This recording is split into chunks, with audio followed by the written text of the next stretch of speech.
Very good morning to all the participants and hearty welcome to the ACT sponsored STP program and Startup Driven by Innovation and IoT for Sustainable Agritech. Today we have Professor Naidu from our institution who is heading the Computer Science Department, and he is well versed in IoT, especially with agriculture. And he has many patents and many publications to his credit. And we are fortunate to have today Dr. Naidu. And I hope this session will bring you some kind of integrated information where you can think and inculcate into your students, and you yourself can take some message so that you can integrate with CSC and other computer science branches to find some kind of solution for our agriculture issues. So hope this session will help you in nurturing your thoughts. And now, Dr. Naidu sir, it's over to you. Yes, sir. Thank you. Thank you very much, sir. So myself, Dr. R.C.H. Naidu, I am a professor and HOD of Computer Science and Engineering in Oxford Engineering College. So today I will discuss with you all Internet of Things in agriculture. So the objectives are, first of all, we should understand the concepts of IoT and then applications of IoT in agriculture. Then we will discuss the constraints for implementing IoT in Indian agricultural scenario. So first of all, I will explain what is the internet revolution, actually how it was happened, how it is growing from 1962 till now. So 1969 to 1995, if we are considering, the internet will be used only scientists. So the internet of boffins. Then it is coming into 1995 to 2000, internet of geeks, means individual candidates who are all interested, so they can use the internet resources. Then 2000 to 2007, it is coming into the masses. Okay. Then 2007 to 2011, so almost everybody has their own handsets and mobiles in their hands, and they are ready to start to use their internet in general. Then 2012 and beyond, so Internet of Things means, so connecting with other devices or human to human with this internet. So that is nothing but Internet of Things is happened. From 2012 onwards, this is, all the people are able to understand what is IoT. So more connected devices than people. For example, if you are considering in 2003, okay, world population is 6.3 billion and connected devices. The connected devices means you may consider all devices which are all connected. So 500 million only. But when you are coming into the 2010, world population is 6.8 billion, but the connected devices are 12.5 billion, means it is almost double. Okay. So in 2003, if you are considering, the connected devices per person is 0.08, means in almost 80 candidates has only one device. But when you are coming to 2010, so one candidate has almost 1.84 devices. So when you are coming to 2015, so every candidate has 3.5 devices.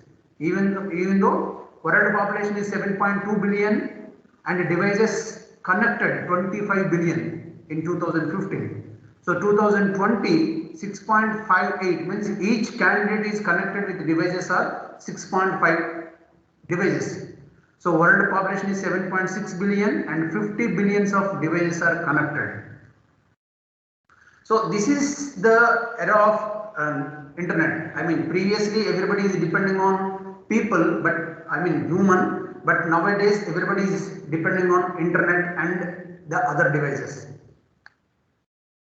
So the Internet of Things has the potential to change the world just as the internet did. So how the internet is doing? Same way the Internet of Things. So what is the use of Internet, sir? Actually, you want to send a mail to United States of America, who is resides in New York or somewhere, or else Melbourne, Australia. So you can, previously we are communicating through letters, later on telegrams, later on telephones, then mails we are sending through internet. Okay, so how the internet is going? Okay, same way the Internet of Things also potentially it is changing.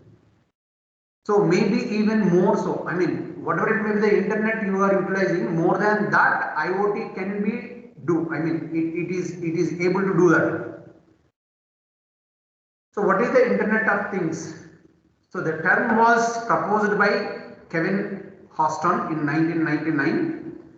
So connected to each and everything to the internet. So you can connect your office, you can connect your home, you can connect your car, you can connect your agricultural devices which are all in your agricultural fields, you can connect your farm, okay, any farm, whatever it may be is there. So you can connect that in from your location.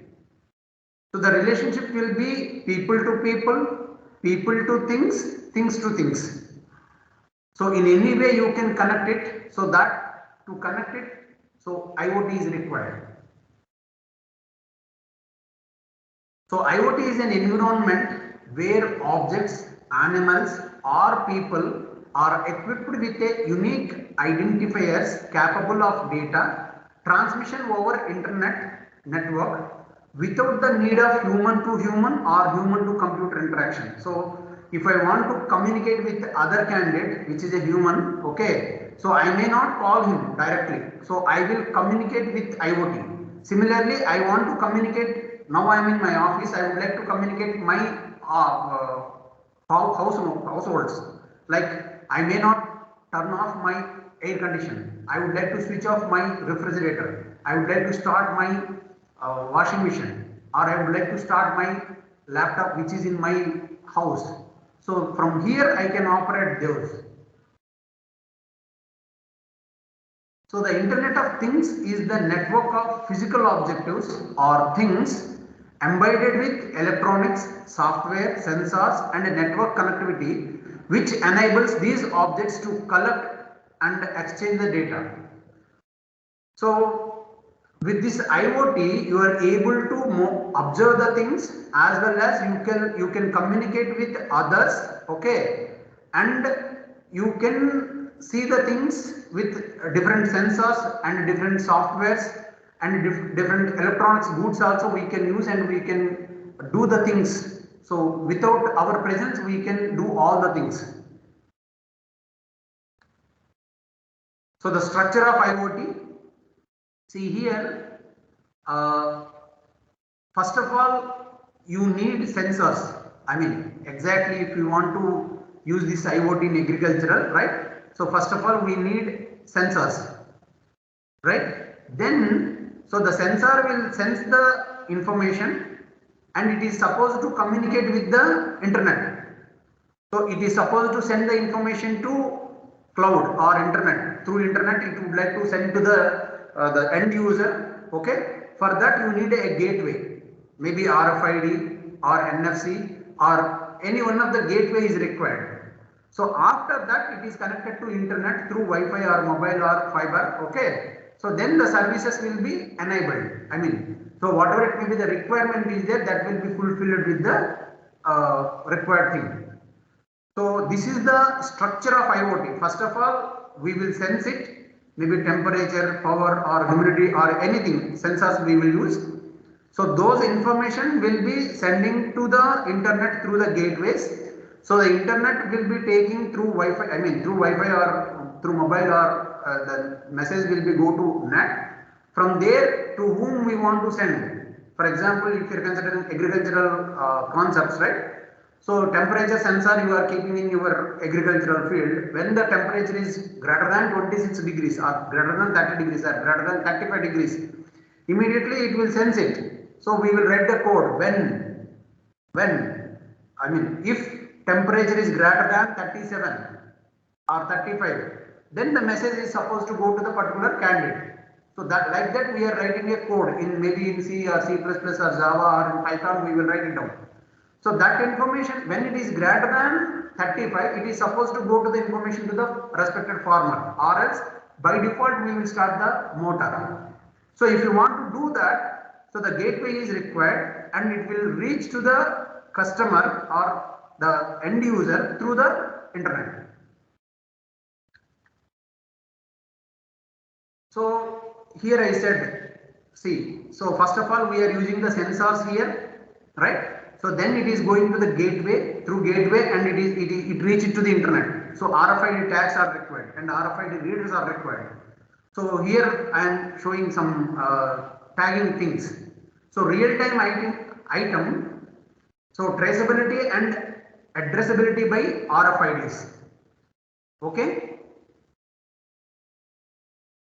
So RFID stands for radio frequency identification. So widely used in the transport and logistics, easy to deploy RFID tags and RFID readers. So I will give an example to you. So when we are all academicians and we are in a, if you are in a higher position like HOD or principal or director or dean of the college, so you may be in your chamber, okay. So you will keep in each and every class RFID readers, RFID tags, okay. RFID reader you will keep in one floor. So you are issuing the hall tickets to, ID cards to your students. So in each and every ID card you will inbuild the RFID tag, right. So once you are inbuild your RFID tag in the ID card, when the student is coming out of the class, so the RFID reader which is established in the particular room or in the floor, it will be reading that particular USN number or roll number of the student, and it will send the message to the respected HOD or the principal or dean. So this registration number student is going out of the floor or out of the classroom.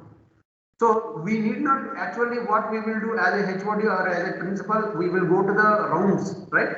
So whether classes are going or not, whether all students are in the classroom or not. So you need not to go anywhere, just to implement this. Already I implemented this in my old college.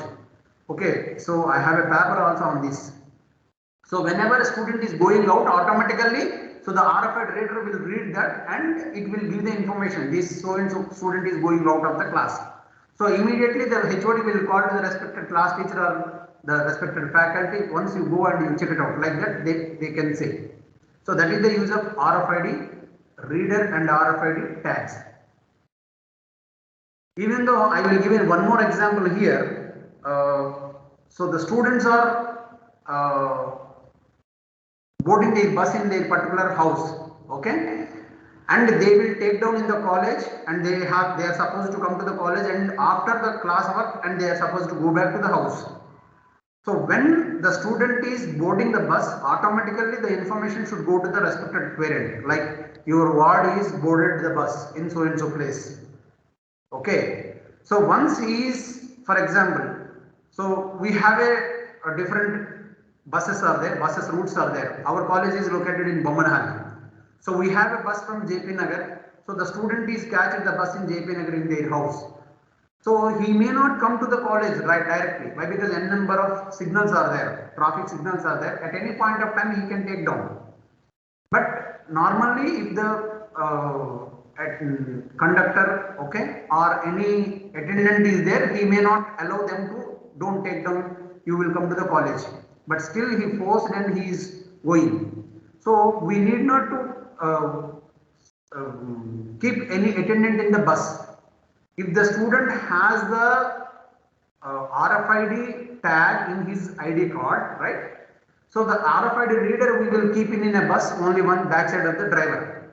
So once the student is getting down of the bus at any point of time, the RFID reader will read the information and it will send the message to the respected parent. Your ward is take down in the silk board or middle of the your house and college. So like that the message will go to the respected parent. This is also we tried, but here there is a disadvantage. I will explain. The students are very clever. What they did know, so they keep their ID card in their bags. The bag they are giving to their friends and they are taken out without the bag and they will go to the outside. So this was also happened. So for that also we have a remedy. So that is also we implemented with the help of nanotechnology. So the next one is feeling things, that is nothing but sensors.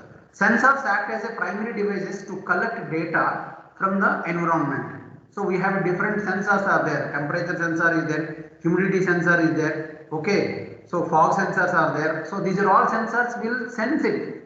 So in the environment and what is the intensity, it will give the information to us based on our connectivity. And see, we are giving our world a digital nervous system, location data using GPS sensors, eyes and ears, using cameras and microphones along with the sensor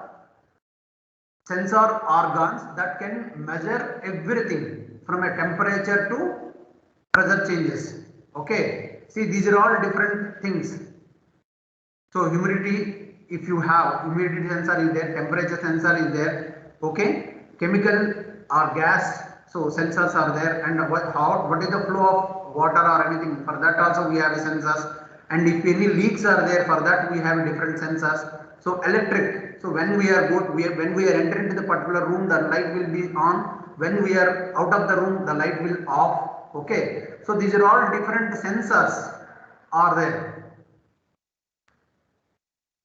So the Internet of Things, actually we will discuss this agricultural. Moreover, we are using this Internet of Things in different places. Smart homes and cities, okay, telemedicine. So everyday things, whatever it may be, you are using your TV, your chair or anything, your keys and everything you can connect with your Internet of Things. Okay, security of information and building arrangements. Okay, so you can connect anything with your internet. Okay, so wireless sensor networks, right? So your mobiles and everything is able to connect. Your car you can connect it, your pets you can connect it. Okay, the human you can connect it. So anything you can connect it. 1 minute, sorry. Hello.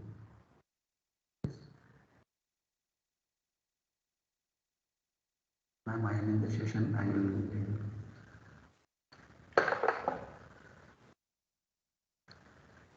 So IoT in agricultural, okay. So when you want to implement this IoT in the agricultural, see, actually this diagram is explaining you. So this is your fields, right? Okay. So in this, actually whatever it may be, the things you are doing in this agricultural, okay, it is connected to this sensor. I mean, it is the internet, and whatever it may be you are doing here, it is connected with your gateway. So gateway to internet to wherever you are, maybe you may be in your house or in your car, wherever you are, it is connected to that. So I explained different sensors are required, okay. So soil moisture sensor, okay, temperature sensor, humidity sensor, wind sensor, rain sensor, air pollution sensor, so light sensors and motion sensors. So these are all things are required, okay. And RFID tags are required whenever the device is, whenever the object is moving out of the area or within the area, if you want to understand that, you need the RFID tags and readers, okay.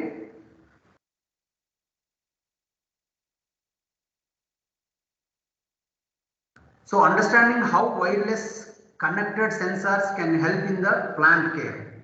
See, here your plants are there, okay.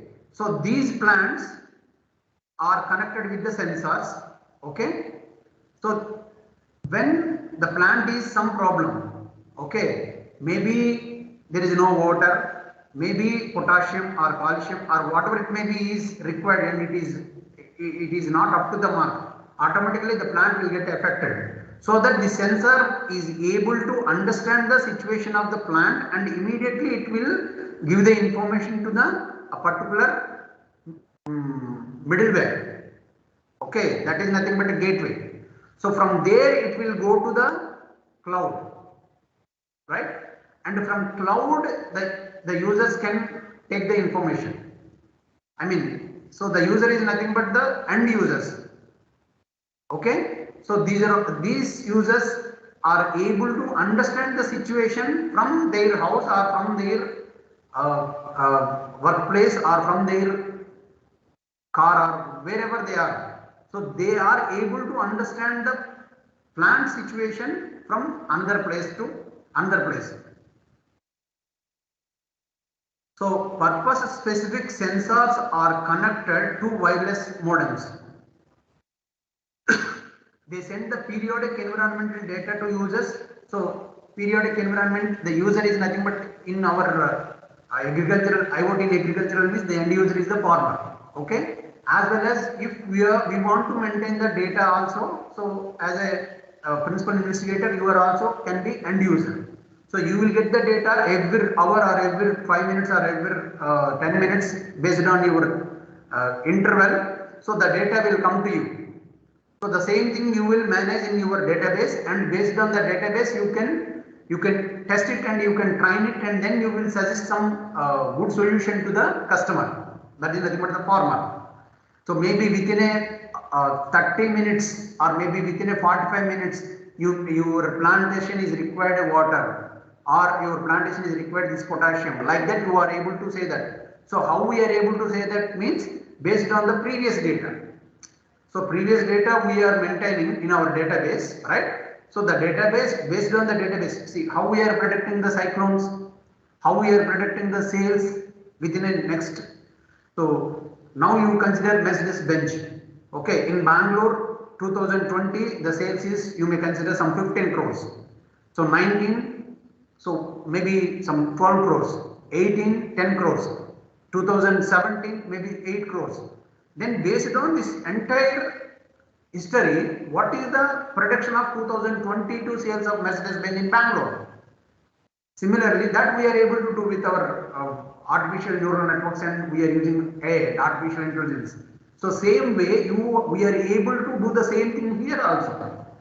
So last 5 minutes this is the temperature, okay. So the next 10 minutes what is the temperature, and now how much soil, how much moisture is there in the soil, okay. So if the temperature will be increasing, automatically at what time we are supposed to give the water to the plant, we are able to predict it.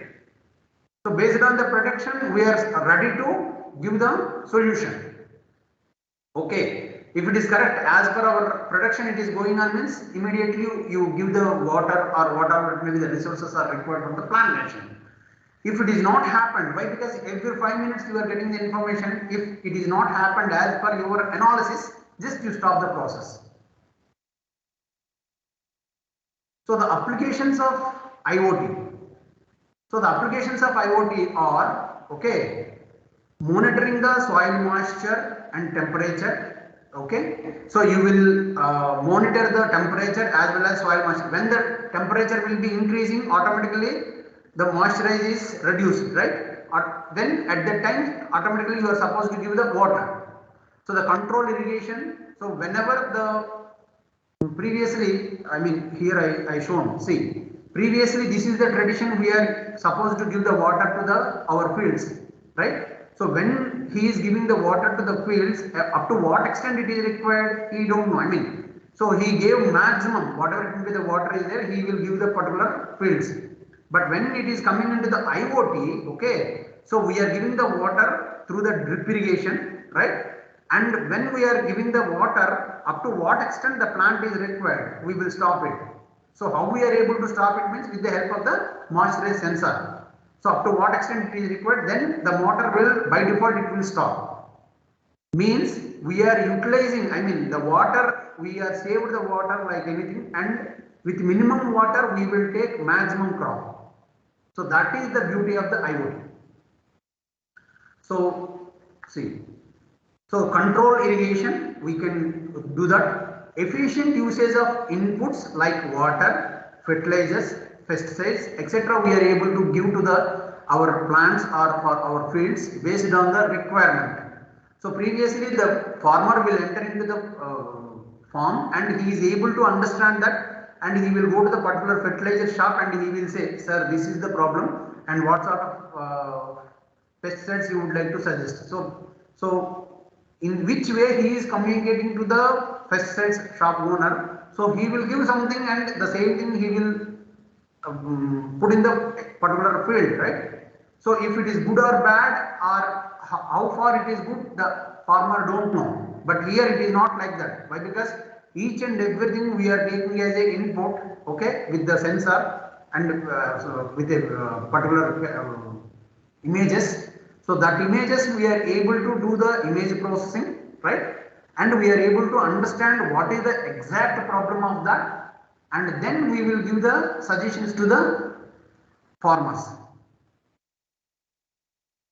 So we have a control on irrigation. That is nothing but a controlled irrigation. See, this already explained to you. And see how the field is connected. See here, this is the my field, okay. So here I am keeping my sensors, right. So through the sensors I am taking the input, and then for here it is going back to my particular device. See, like this. So the information is going to satellite, okay. From satellite I am getting the information. Again I am giving some replay, okay. The replay is going back from satellite to the particular device. Means I can say start the motor or stop the motor, okay. So based on my input.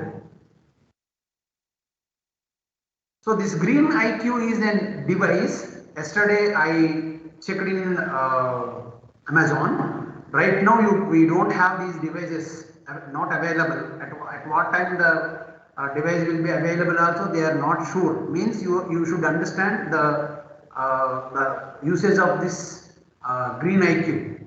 It has a 3 components. Majorly it has 3 components. The first one is Green IQ Smart Garden Hub.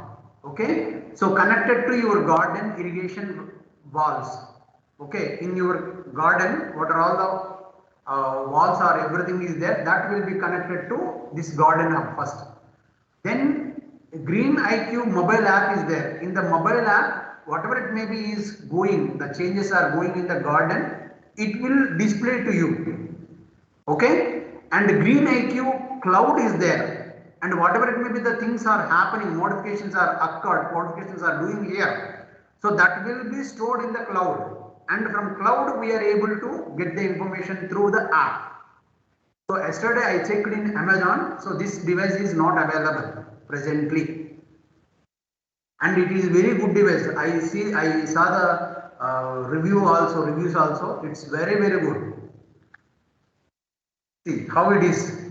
So this is your mobile app. And these are all your various drips or any valves you can consider in your entire garden. Okay, so these are all are connected to your Green IQ Smart Garden Hub. Okay, so from here it is giving the information to the Green IQ cloud. From cloud it is going the information to your mobile app. Okay, in the mobile you are able to see that the status of your particular garden. And again you can control or you can you can operate your Green IQ Smart Garden Hub through your mobile.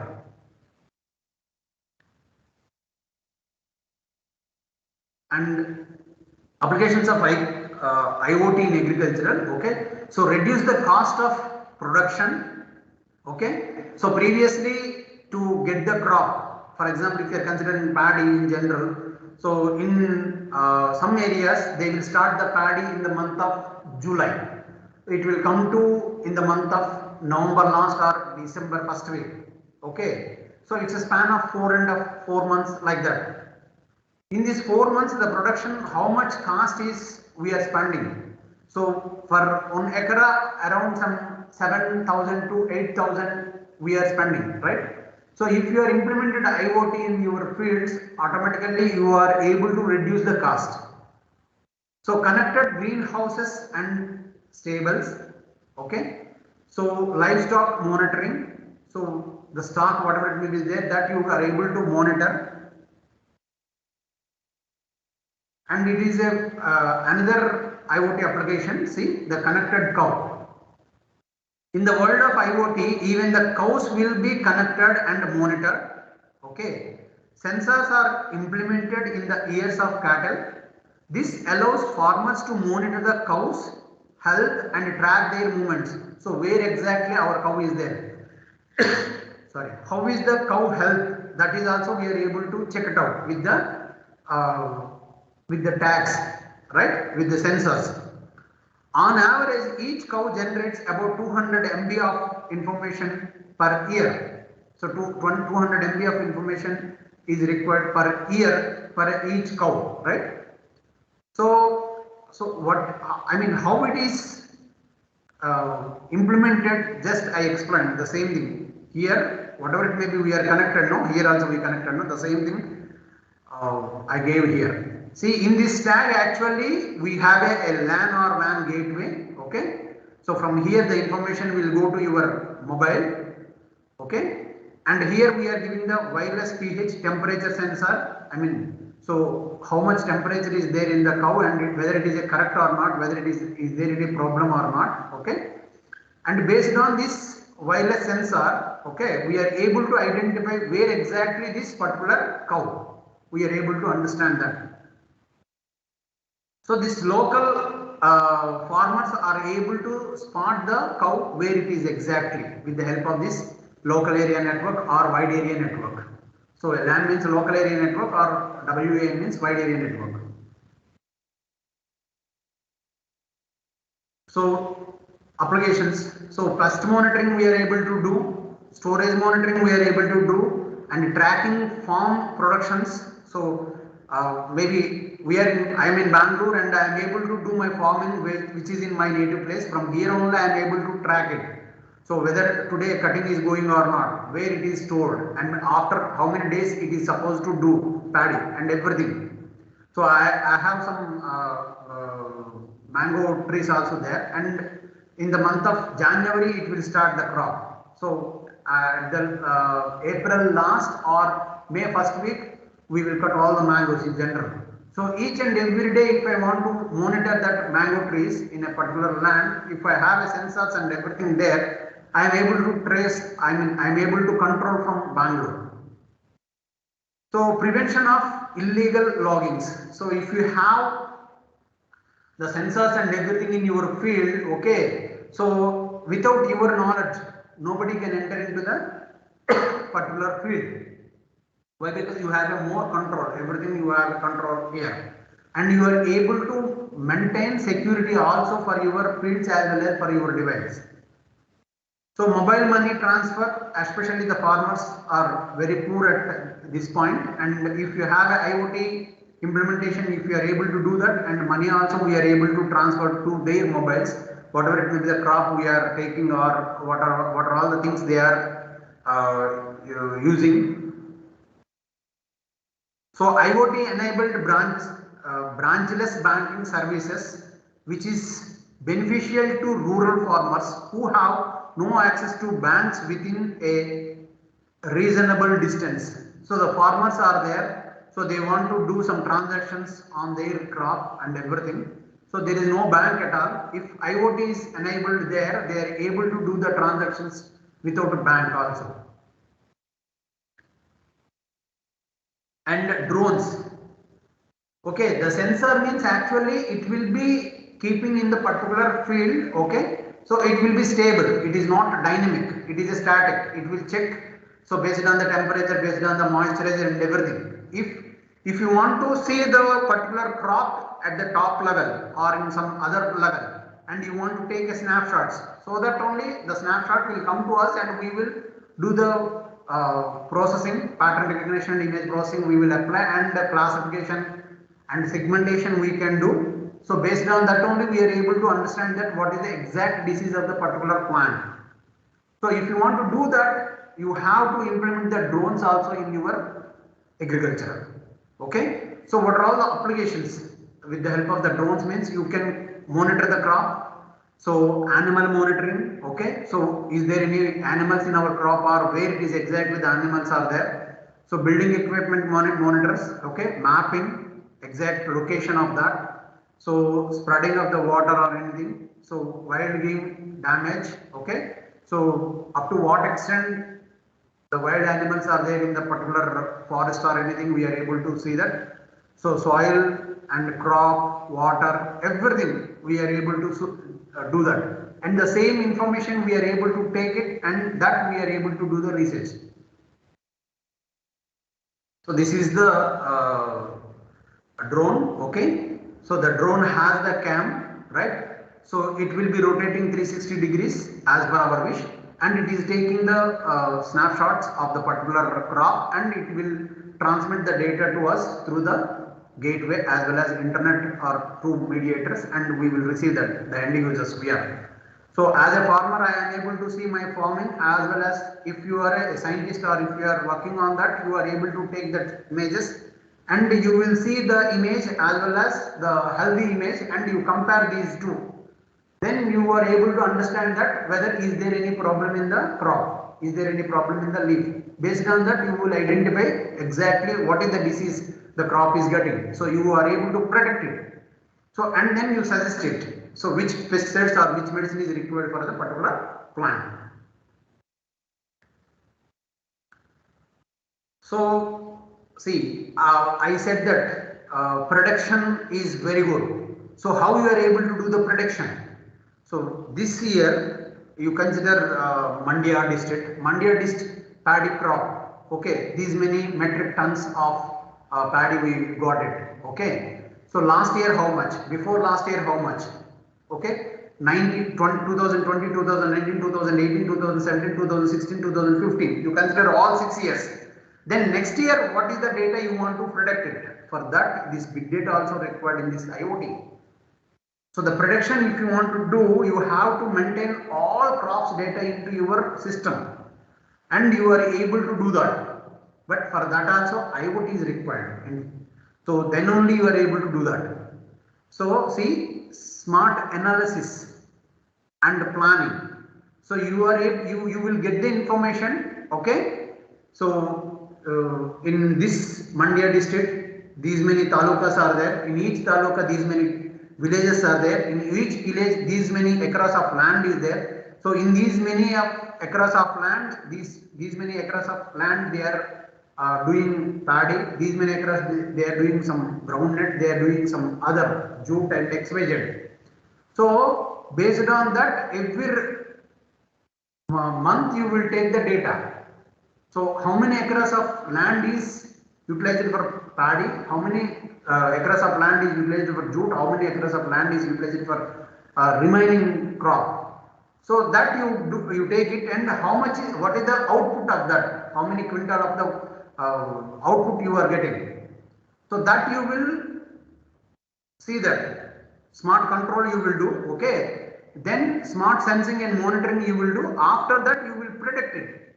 Then you will say what is the next, I mean what is the next year growth, or like that you are able to say that, okay. See here, with the help of the IoT devices, we are able to take the milk from cow, right. So it is by default sprinkling and everything we are able to do. Smart tractor also there, but to explain the smart tractor also, IoT is required.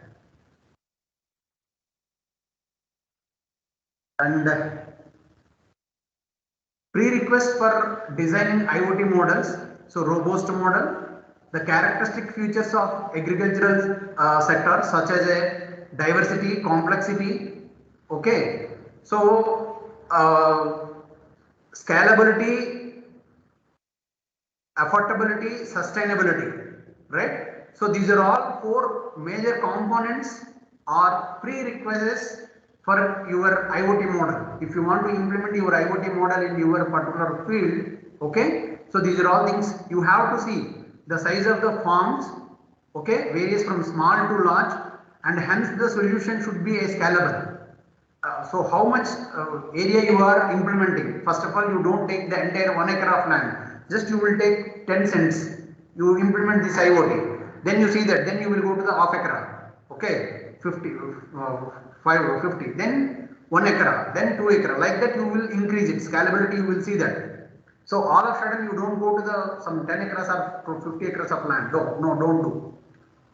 And affordability also you will see that what is the success rate. So previously with manpower how much cost is happened, and when you are implementing the IoT and what is the cost. So what is the productivity and everything you will see that. And the constraints for implementation of IoT in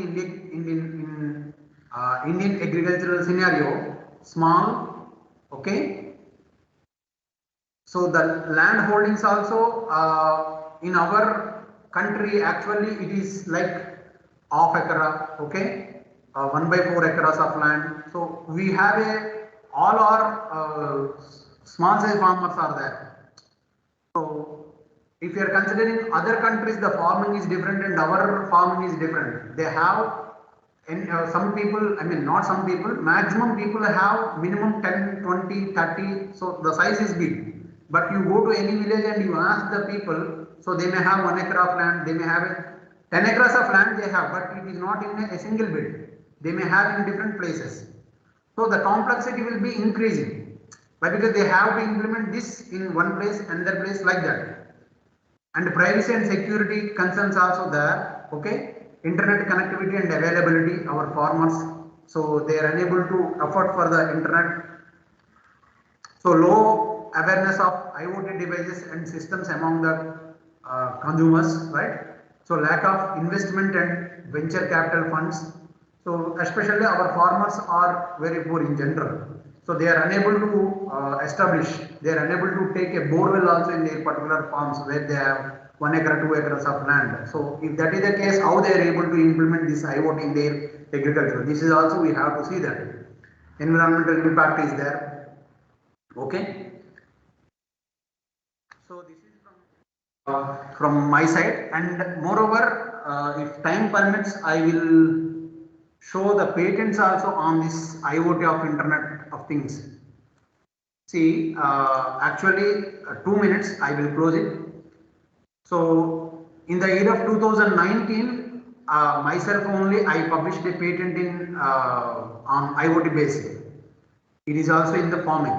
So I used the two sensors. Okay, one is a temperature sensor. In the see the application mainly describes about the automation of the layer form in the layer form with the help of the sensors.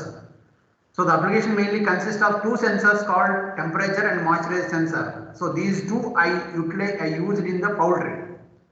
So a modern approach of the protecting poultry boilers from heavy heat and automation of a layer form in different type of climate conditions. This I implemented in who is my friend who have a Srinivasa hatcheries in Hyderabad.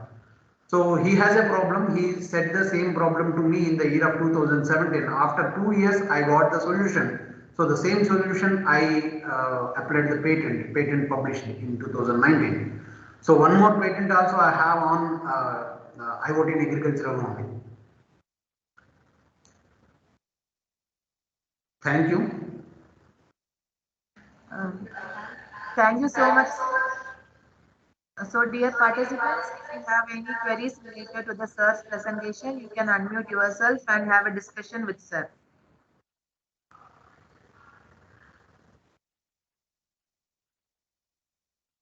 And one more I will show you.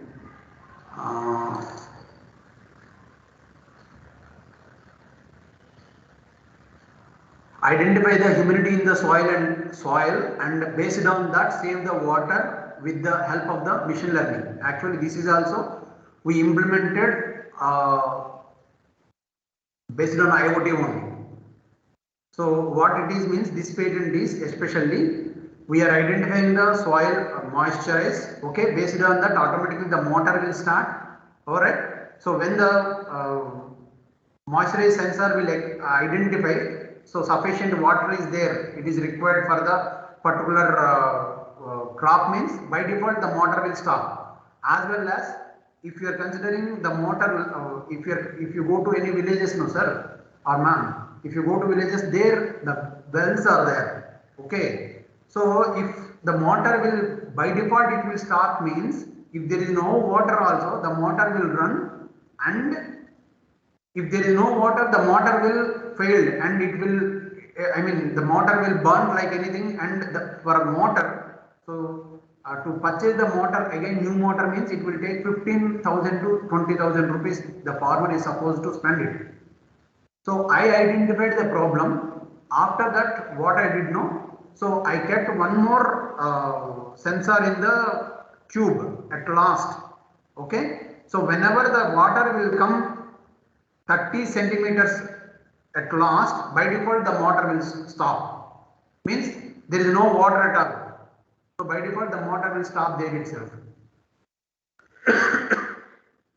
That is also I implemented this concept. It is in 2019 only.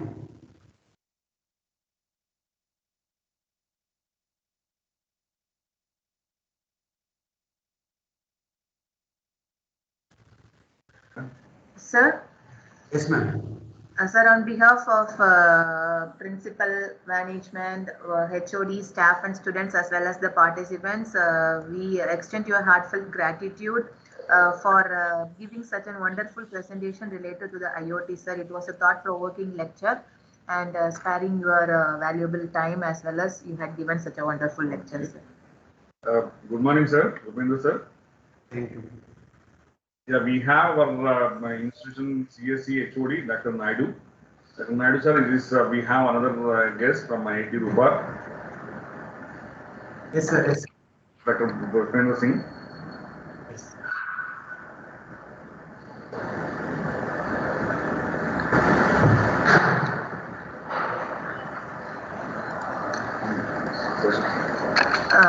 So thank you so much, sir, once again on behalf of all of us. So for the second session, we have with us Dr. Pushpendra P. Singh, sir. So now I may request Dr. Ajita to propose the welcome speech. Good morning, everyone. We would like to introduce the speaker of this, Pushpendra P. Singh, who is an experimental physicist with a passion for instrumentation. He earned a PhD in physics from the Aligarh Muslim University for experimental investigations of low-energy incomplete fusion carried out at the Inter-University Accelerator Center, New Delhi. His research focuses on low-energy nuclear reactions, rare decay studies, and deployment of cyber-physical systems in the domain of environment, agriculture, and water. He received Professor C.V.K. Baba Best Thesis Award 2008 from the Indian Physics Association. He has been awarded International Fellowship at the Laboratory Nazionale di Legnore, Italy in 2009 after a postdoctoral stay at the Tata Institute of Fundamental Research, Mumbai. He has been the principal investigator of a number of scientific projects approved by the national and international funding agencies and is the author of 70 high-impact research articles. He is also a project director and principal investigator of iHub Abad, which is Agriculture and Water Technology Development Hub, established by the Department of Science and Technology, Government of India, at IIT Ropar in the framework of National Mission on Interdisciplinary Cyber-Physical Systems, and he is a founder director of the IIT Ropar Technology and Innovation Foundation. Sir, on behalf of the college management, principals, HOD, staff, and students of Department of Biotechnology, we welcome you to the session, sir. The session is over to you, sir.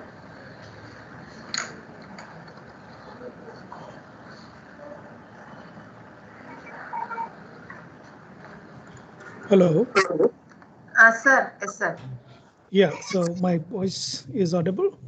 Yes, sir. Okay, so thank you, Dr. Azita.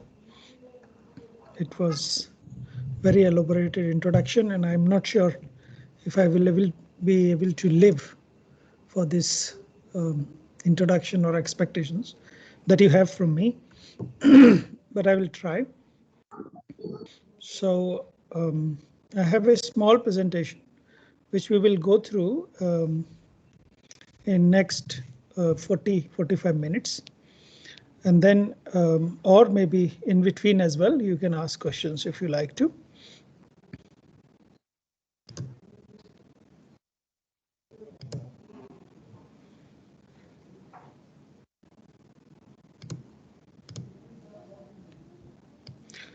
May you please update if my screen is visible? Screen is visible, sir. Can you please put it on slideshow? Yeah. Yes, sir. Is that okay now? Yes, Okay. sir. So thanks a lot. See, I will be in this a small, almost 1 hour presentation, I will be talking about the role of Awadh in R&D for meeting national challenges in the domain of agriculture and water. The Awadh, I'll explain you what Awadh is all about. And this particular, entity, Awadh, is being supported by what we call IIT Ropar Technology and Innovation Foundation, which is a Section 8 company of Indian Institute of Technology. So in this presentation, I will be going through what is Awadh and what is National Mission on Interdisciplinary Cyber Physical Systems. I'll also talk about what is the genesis and why we thought about a particular mega project that I'm going to present to you. So in some way, I will be talking about genesis of Awadh, and then I will give you some of the issues that we are addressing and how are we addressing them at IIT Ropar, and probably an invitation to all of you who can come and join this initiative at IIT Ropar, even being at the institute where you are. Okay.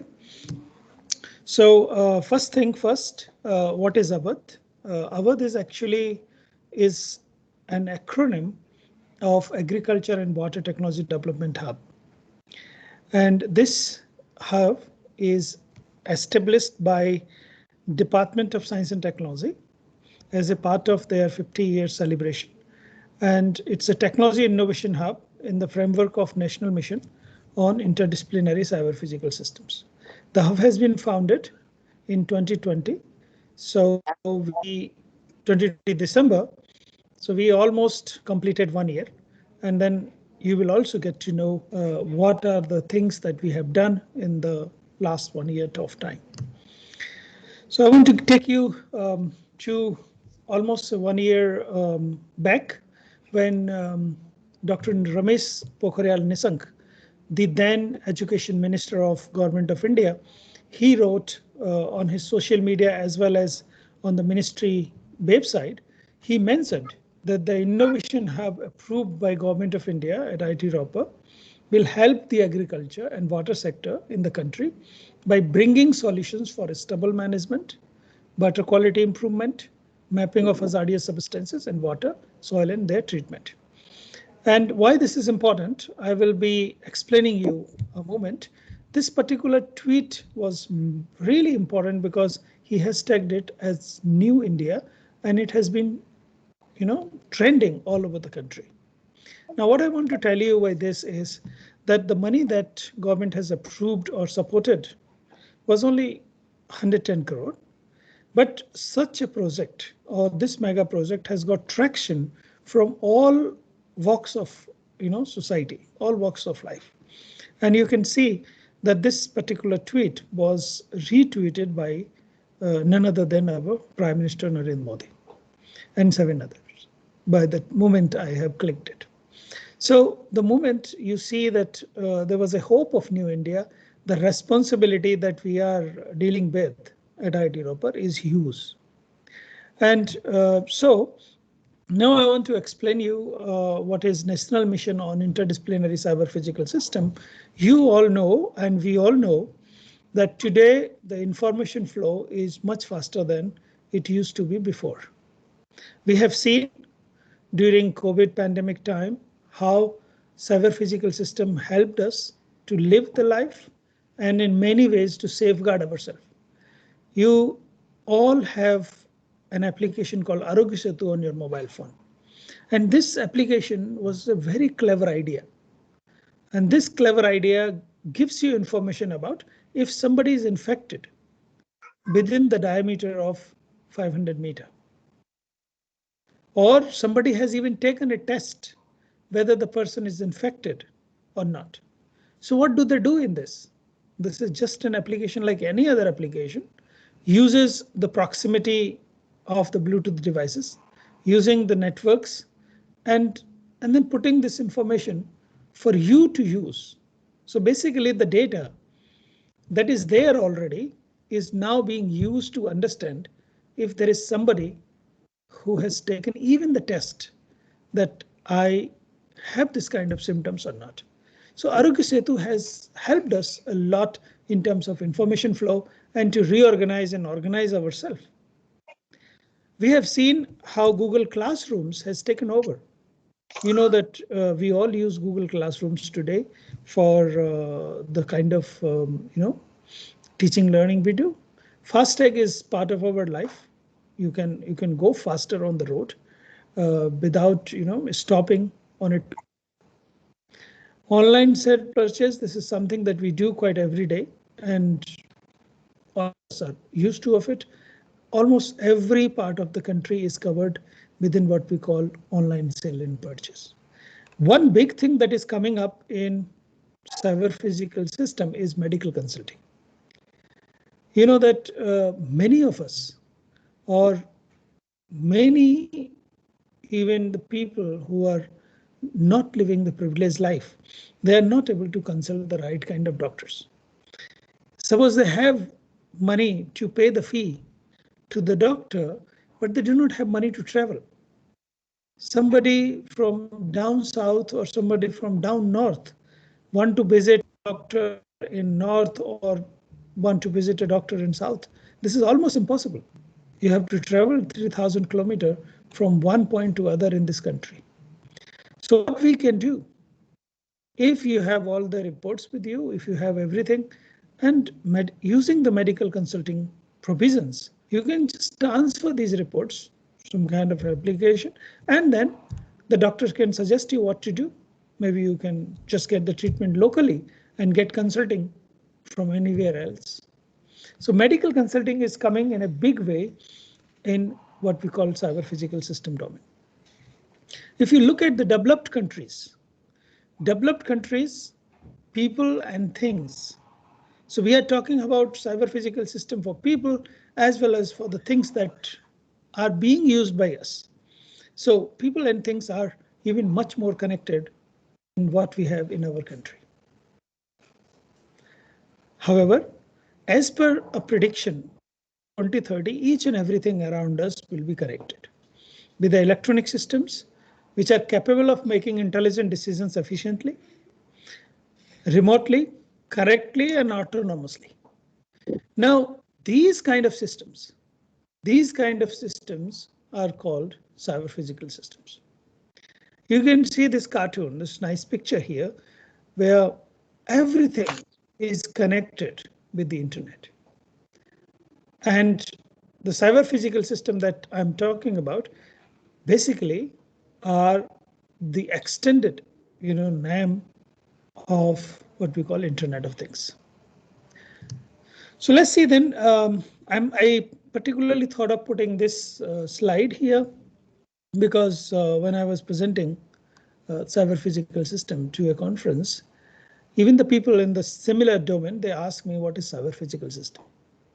So I thought of giving you a quick glimpse of the historical facts about the cyber physical system. Cyber physical systems are very old,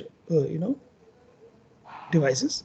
If you look at 1926, when Nikola Tesla first invented what we call teleautomation. Then in 1948, Norbert Wiener, he started calling almost the same thing, but slightly advanced, the possibility of communication. He started calling it cybernetics.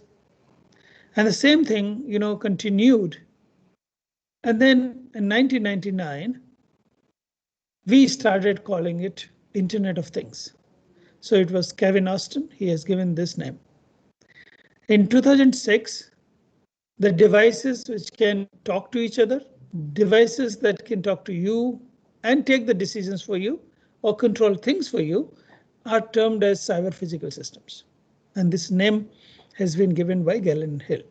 So there's a lady who's a program director of the Embedded and Hybrid Systems and National Science Foundation Directorate for Computer and Information Science Engineering. That is in the Division of Computer and Network System in the United States. So you can read more about what cyber physical systems are and what they can do, what are their capabilities. You can read here, cps.org note 3966. There's a link. Now, next thing is, what is Government of India's role in this and why this national mission is important for our country.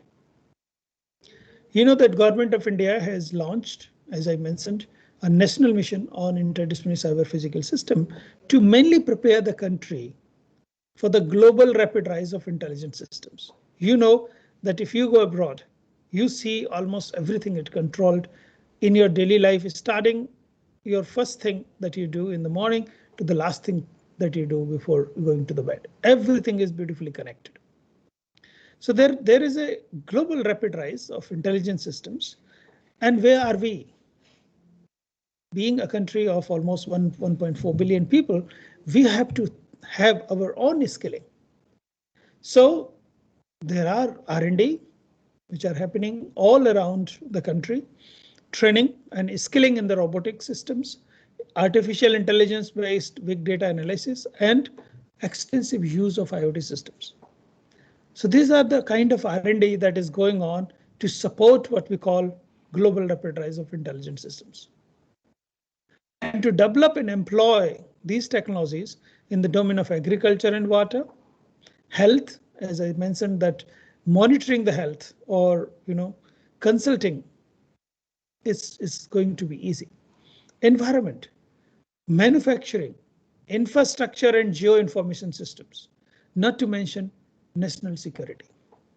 So all these aspects or all these domains need a very high order of intervention from the technology.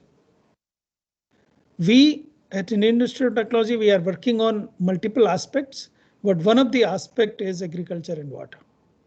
And I'm happy to share with you that IIT Ropar is one of the 7 institutes in the country which have been identified to host such a technology innovation hub in first round. Now, I want to come to you and discuss what was the genesis of such a project, or why we thought of going for a mega project in agriculture and water.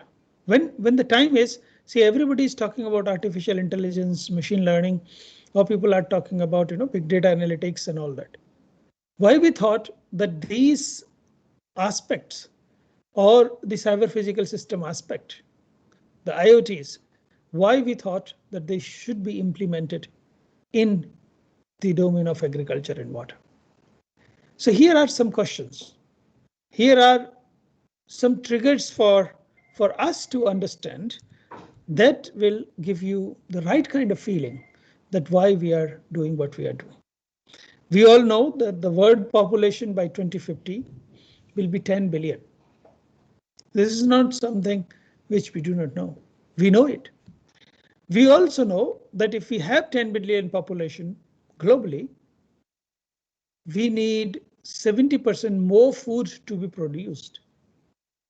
Now the question here is, we know this. This is something that we know as per the projections. But the bigger question here is that how are we going to produce 70% more food in the coming days? That means in just 30 years of time. We are running now in 2021.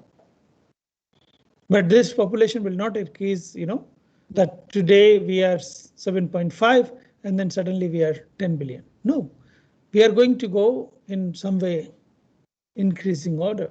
So we have to take care of the 70% more food that need to be produced. And if you want to have the 70% more food to be produced, the answer is definitely not fertilizer and pesticides. Okay. The answer is also not the artificial food. This is not the answer. The answer lies somewhere else. And one of the place where answer lies is that we waste 30% food that is produced globally. The food wastage, as you rightly hear, is more than 30%. And not only the food wastage, the food that we are wasting globally is more than 30%, which is equal to 25% of the fresh water. So if we save this 30% food, we will be able to feed more people. Probably we need to produce less food than what we require today for 10 billion people to feed by 2050. And in return, we also will be able to save 25% of fresh water. So at least one answer here is, which is not very clear how are we going to do it, but at least one answer is there, that 30% you can save if you are able to save the waste globally. So there are other triggers that are like 65% of people globally make a living through agriculture. And you will be aware, and you must be aware, that in India, this number 65% is much higher. This number probably is 80%. Okay. Agriculture accounts for 4% global GDP, which is more than 20% for India. I have been going through some of the documents, and I realized that the agriculture contribution to our GDP is 23% in last years. And not only this, agriculture accounts for 70% of fresh water. So the answer, or let's say the question here is that agriculture and water are the important issue than anything else. So in other words, if I'm able to say, I would like to tell you that agriculture today is what IT, information technology, used to be 20 years ago. We have to think about agriculture and water. If you want to sustain, if you want to live, and if you want to feed 10 billion people by 2050, the world is not going to over. But we have to continue producing more food for more people. So what is our vision at Awadh? Our vision is that we would like to create environmentally sustainable and profitable agriculture, quality food for all, and preservation of biodiversity. Now, this third pillar of Awadh is also very important. Preservation of biodiversity. If we are not able to preserve the biodiversity and we are able to produce quality food for all, then the purpose is also half solved. When we talk about environmentally sustainable, this is much more connected with the preservation of biodiversity. So our focus is that we are developing IoT-based cyber physical systems, hardwares, technology solutions for the domain of agriculture and water. We wish to be a place to go for cyber physical system and agri-tech by 2024 in the country. And our mission will be supporting, the country's support called Skill India, Make in India, Digital India, and Atmanirbhar Bharat.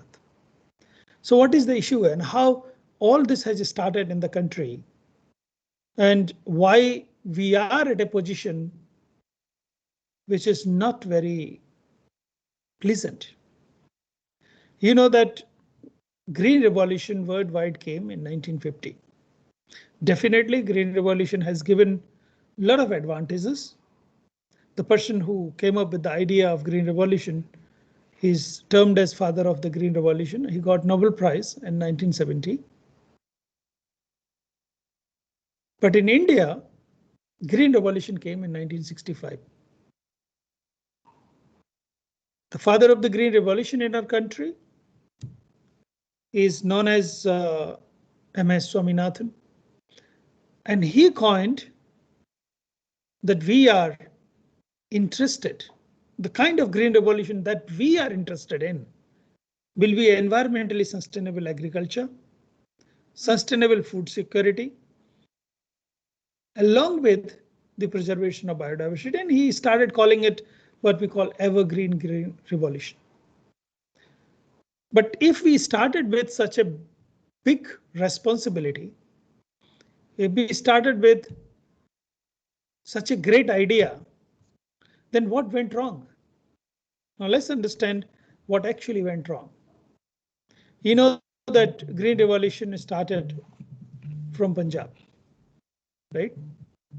And in just 5 years of time, from 1965 to 1970, Punjab alone started producing 70% of country's total grain requirement or production.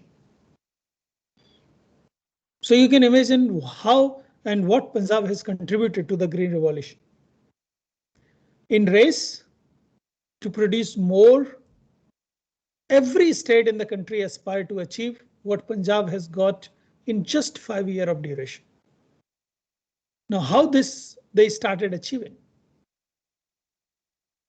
They started putting high amount of fertilizer without understanding what is the disadvantage of the fertilizer if it is used inappropriately. So due to the excessive and inappropriate application of fertilizers and pesticides, we polluted our waterways, which led to the death of beneficial insects and wildlife, and we contaminated soil and water. You will be surprised to learn, if you are not connected with agriculture families, that in our country today, growing more than 3 crops on a farm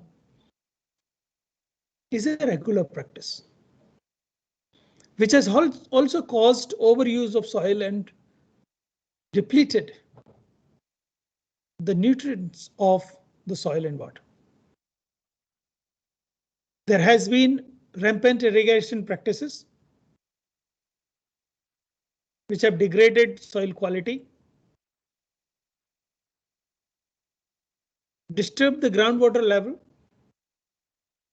and as a result, if you start pumping more and more water from the earth core, you are going to get heavy metals and heavy substances which are dangerous and hazardous.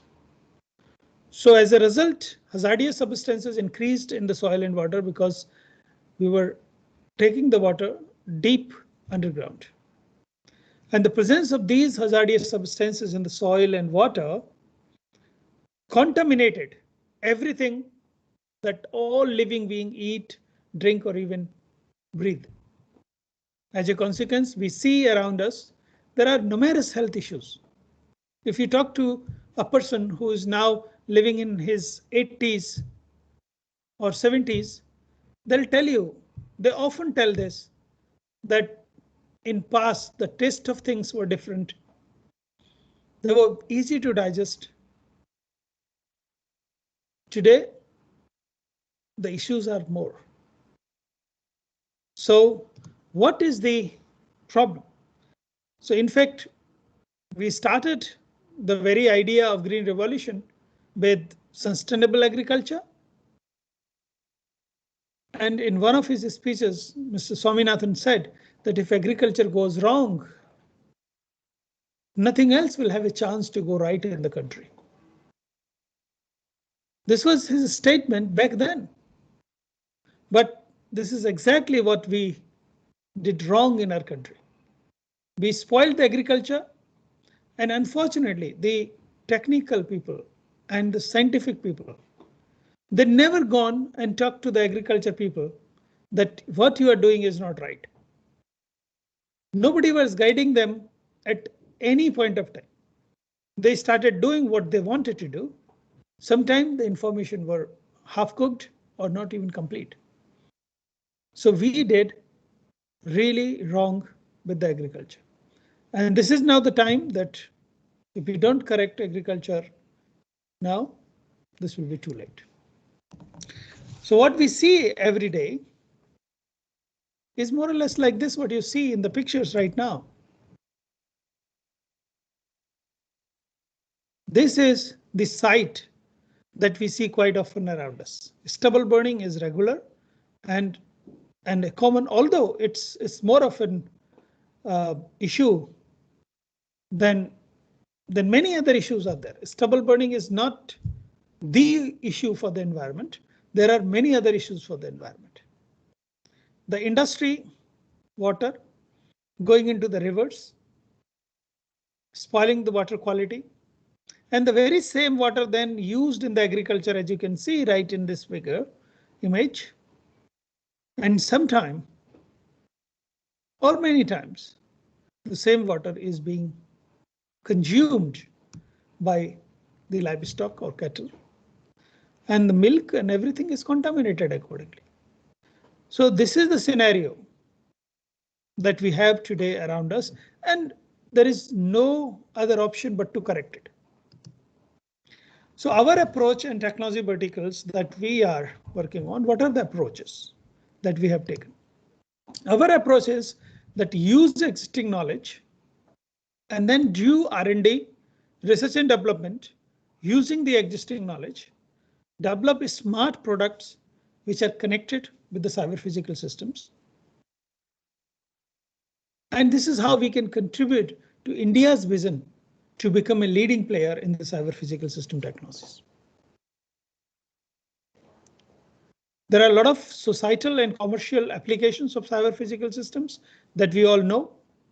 And therefore, we have to nurture a startup ecosystem and produce next generation technocrats in cyber physical systems.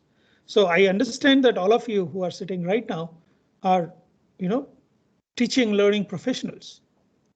So when we talk about teaching learning professionals, our responsibility increases to create next generation technocrats. And the next generation technocrats in the right kind of domain, where the market is huge.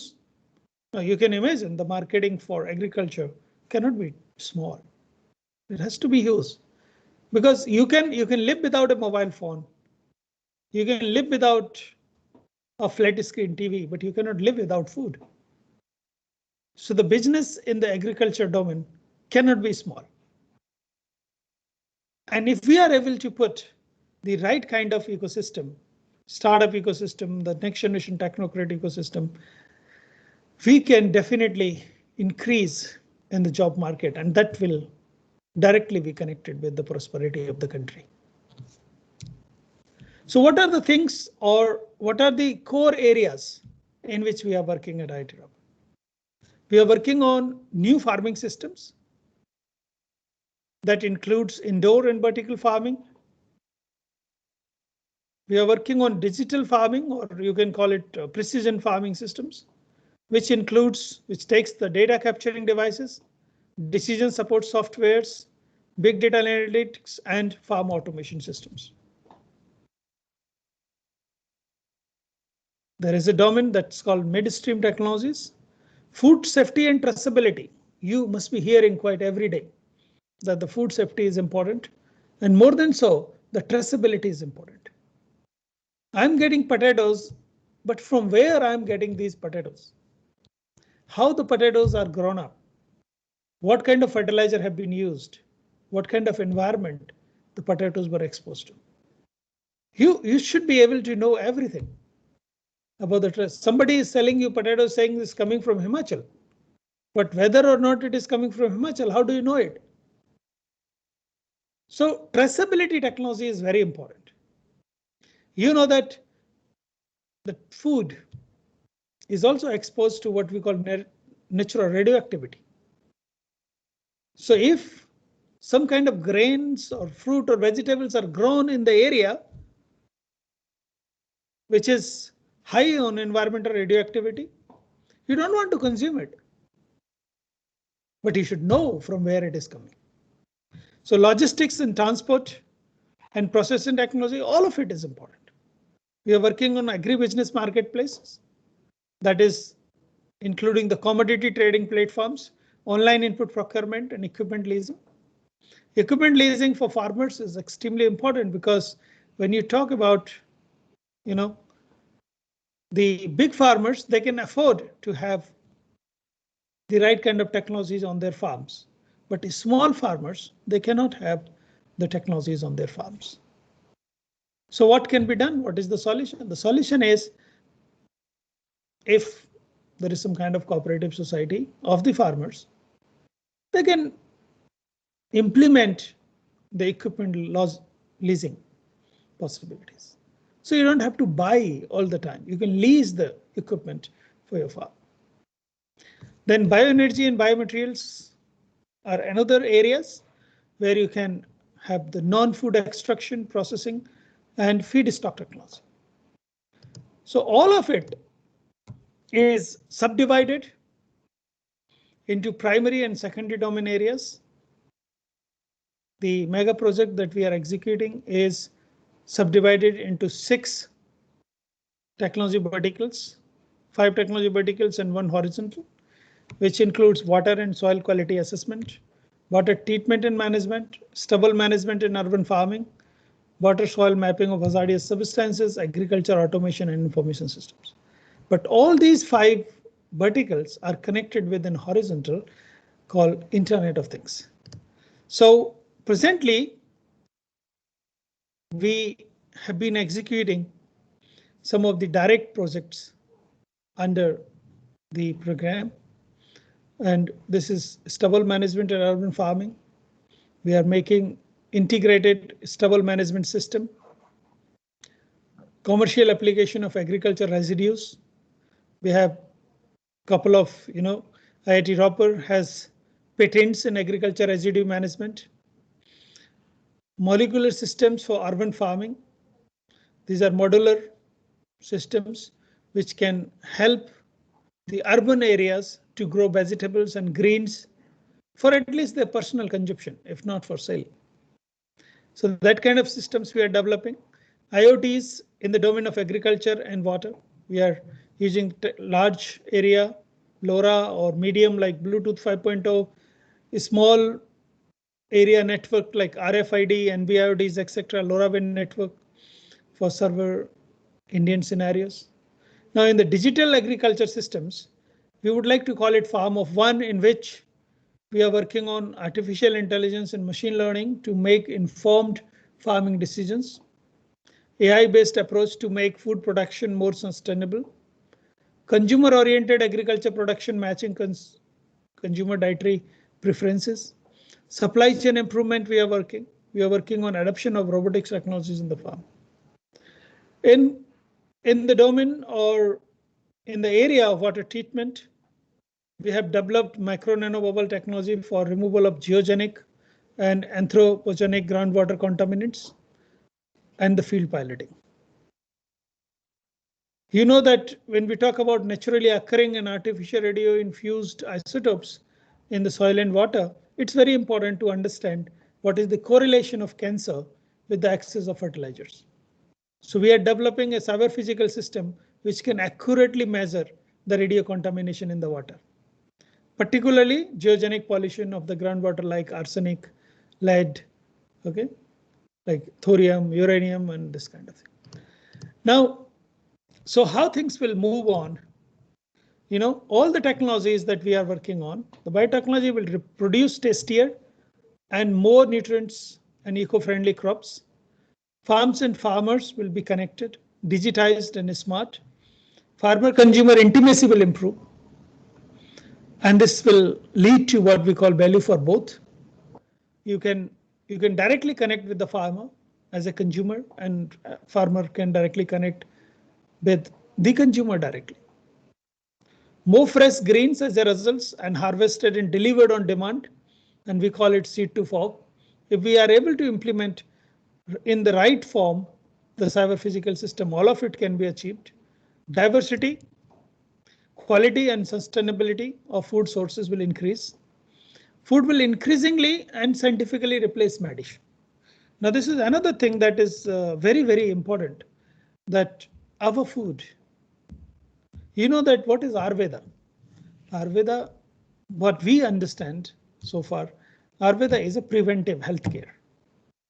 So if you can add the right kind of Ayurveda in the medicine, and that come directly in your food, then you don't have to be worried about some of the diseases which are not critical. Majority of rural jobs will be higher value than non-agro. So there will be a lot of issues that can be done. Now, I would like to quickly give you a glance of our success stories so far. We supported a couple of startups. We made cyber physical system outreach programs that I'll explain to you in a while, and we developed 5 products. More than 60 people are working for this, idea of this project. We have raised 1.1 billion rupees for fund.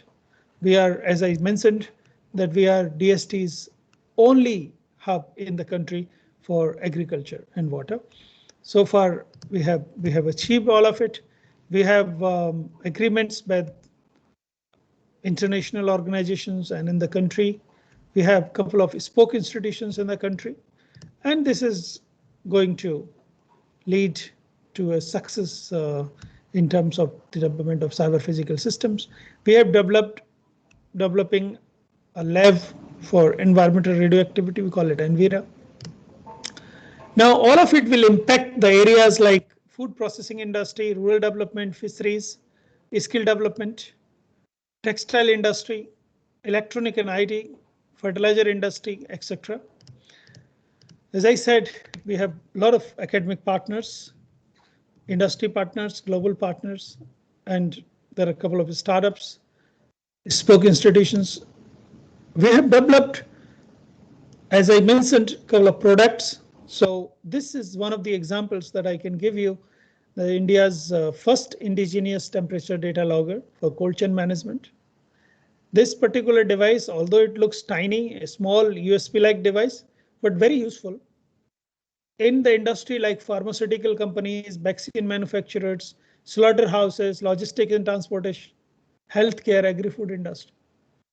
What does it do? It records the temperature in the real time, and the ranges that it can record starts from -40° to +85°. Duration of login, user can define. You can say 3 minutes or 10 minutes. It has got onboard memory.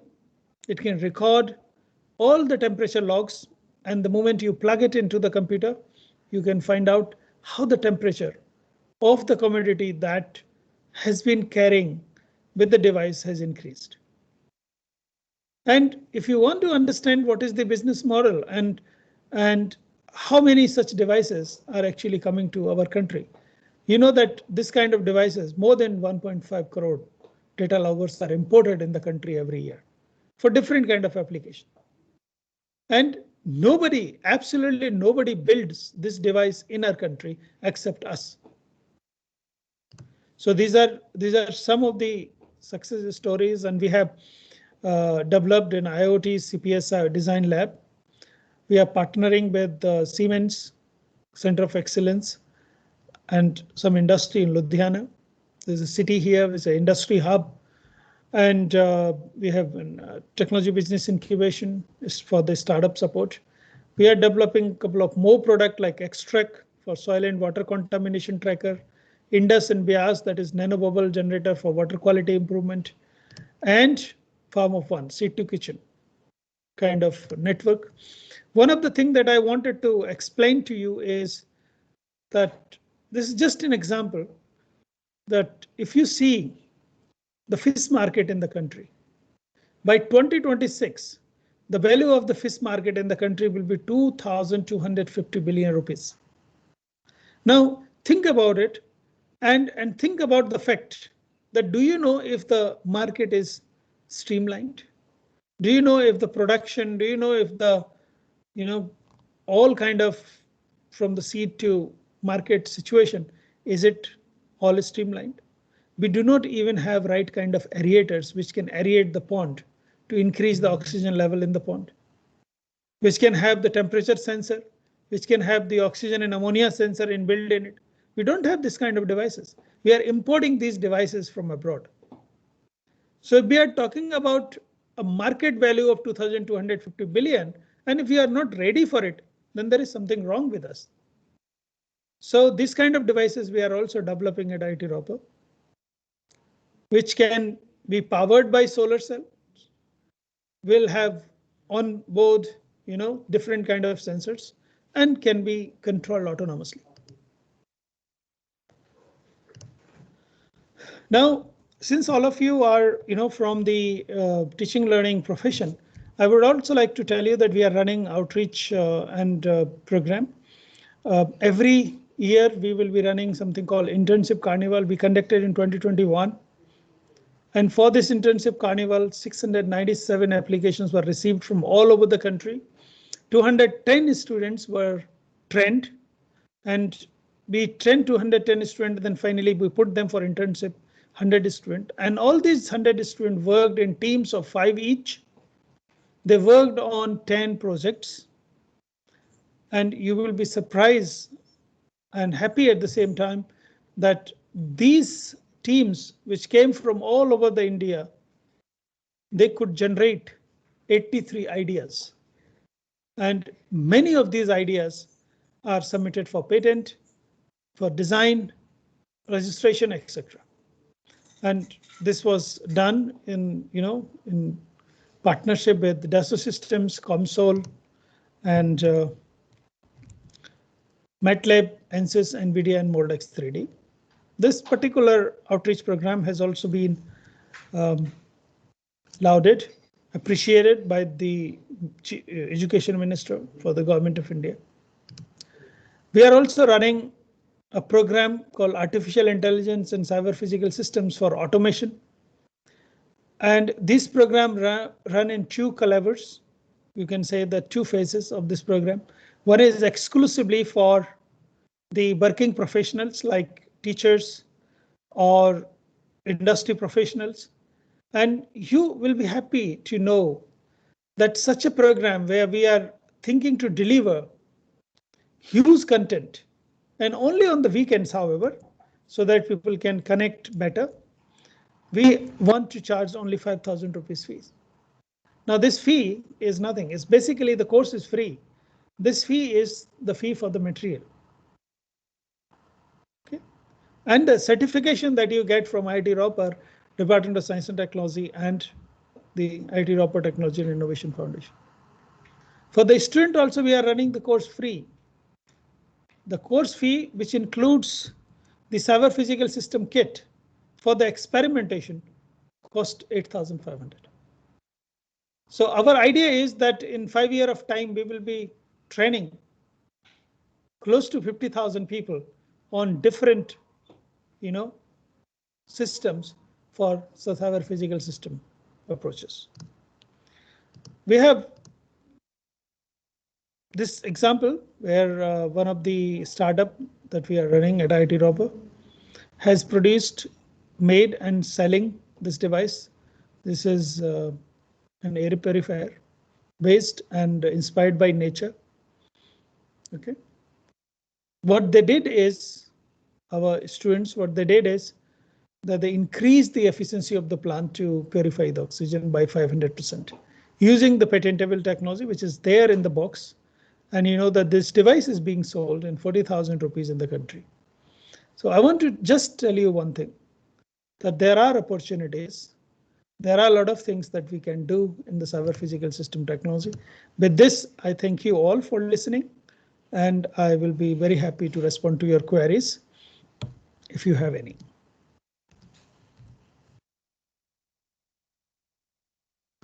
Thank you, sir. Sir, we have a question in the chat box. Sir, when is the next internship carnival scheduled? It will be in summer. And it's always matched with, the international level summer vacations. So it will be from May to August for 2 months. Thank you so much, sir. Sir, on behalf of the principal, HOD, staff, and students, we extend your heartfelt gratitude for once again accepting our invitation and gracing this occasion and giving a detailed explanation for the next set of participants, sir. Sir, we are running out of time, so if the queries come, we will get back to you offline, sir. Sure, no problem. Okay, thank you. Thank you so much, sir. Thank you so Thanks much, a lot. sir. Yeah, bye-bye. Dear participants, with the kind consent of the convener and